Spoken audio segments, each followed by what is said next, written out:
Hello everybody, welcome back to my channel Trishna blog টিডি। So আজকে দেখতে পাচ্ছেন আজকে আমি গোলাপি রঙের ড্রেস পরেছি। गुलाबी आंखें जो तेरी देखी शराबी ये दिल हो गया। বিকজ আজকে হতে চলেছে পিঙ্ক ফুড চ্যালেঞ্জ। আজকে যা খাবো সব হবে পিঙ্ক কালারের। ওকে, সো ভিডিওটা দেখো তোমরা। তারপর আমরা দোকান থেকে দুটো স্ট্রবেরি ফ্লেভারের আইসক্রিম নিয়েছিলাম। এটার কালারটা ছিল একটু হালকা পিঙ্ক ছিল, ভেতরটা পুরো ডিপ পিঙ্ক ছিল। এটা স্ট্রবেরি ফ্লেভারটা আমার ভালো লাগে, সবসময়ের জন্য ফেভারিট। আর এটা বাইরে থেকে হালকা পিঙ্ক ছিল, ভেতরটা অনেকটাই পিঙ্ক ছিল, পুরো পিঙ্ক।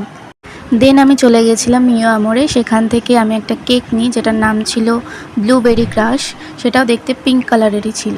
এটা খেতেও খুব ভালো লাগছিল। সর্বশেষে দুটো সেন্টার ফ্রুট নিয়েছিলাম, যেটা খেতে খেতে আমি বাড়ি চলে গেছিলাম। তো বন্ধুরা, ভিডিওটা এত পর্যন্তই। ভালো লাগলে অবশ্যই একটা লাইক দিয়ে দিও। Goodbye.